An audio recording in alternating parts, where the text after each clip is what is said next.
হাই, মই ৰত্নদত্ত SHG motivational trainer. আজি আমি আলোচনা কৰিম ৰেচন কাৰ্ডৰ পৰা আমি কি সুবিধা লাভ কৰিব পাৰোঁ। যিহেতু আমি সকলোৱে গম পাইছোঁ যে ইতিমধ্যে আমাৰ অৰুণোদয় ফৰ্ম দি আছে। অৰুণোদয় কোনে পাব?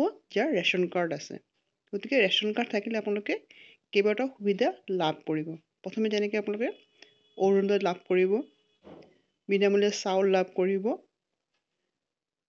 5 লাখ টকাৰ ইঞ্চুৰেঞ্চ লাভ কৰিব, ল'ৰা ছোৱালী পঢ়া শুনাৰ ক্ষেত্ৰত ৰেচন কাৰ্ডে সহায় কৰিব।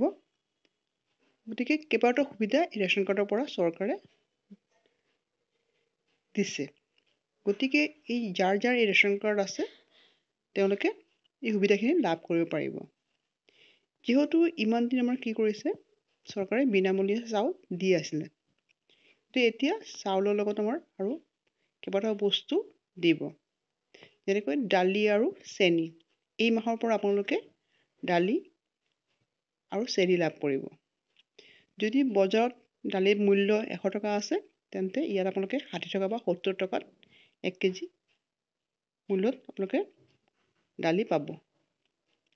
আৰু চেনি যদি বজাৰত 40 টকা 50 টকা হয়, ইয়াত আপোনালোকে 30 টকাত পাব।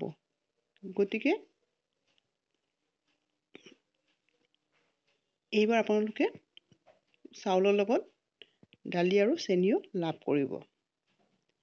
গতিকে ৰেচন কাৰ্ড যাৰ নাই তেওঁলোকে আকৌ নতুনকৈ আবেদন কৰক। যিহেতু এতিয়া বৰ্তমান আবেদন প্ৰক্ৰিয়া বন্ধ হৈ আছে। যেতিয়া আবেদন প্ৰক্ৰিয়া খুলিব তেতিয়া তেওঁলোকে আকৌ নতুনকৈ আবেদন কৰি ৰেচন কাৰ্ডটো লাভ কৰিব পাৰিব। আৰু যাৰ ৰেচন কাৰ্ড আছে তেওঁলোকে সুবিধাখিনি পাই থাকিব। আৰু অৰুণোদয় যিহেতু আপোনালোকে যদি ৰেজিষ্ট্ৰেশ্যন কৰিছে, ফৰ্মটো যে আহিব, আৰু যাৰ ৰেচন কাৰ্ড এতিয়ালৈকে এপ্লাই কৰিছে অহা নাই, তেওঁলোকে ৰেচন কাৰ্ডৰ নাম্বাৰটো দি পেলাই ফৰ্মটো ফিল আপ কৰি দিব। ফৰ্মত যিখিনি ডকুমেণ্ট লাগিব সেইখিনি ডকুমেণ্ট আপোনালোকে দি পেলাই লগতে এই ৰেচন কাৰ্ডৰ যিটো নাম্বাৰ আপোনালোকে অনলাইনৰ পৰা লোৱাব, সেই নাম্বাৰটো লগতে গাঁঠি দিব। পিছত ৰেচন কাৰ্ড আহিলেও তেতিয়া একো প্ৰব্লেম নহ'ব। খালি অকল ৰেচন কাৰ্ডৰ নাম্বাৰটোৱে লাগিব। গতিকে এইখিনি দি পেলাই আপোনালোকে নতুনকৈ ৰেচন কাৰ্ড আবেদন কৰিব পাৰিব। আৰু এইবাৰ আৰু আপোনালোকে চাউল পাব, চাউলৰ লগত দালি আৰু চেনিও পাব বজাৰৰ পৰা কম মূল্যত।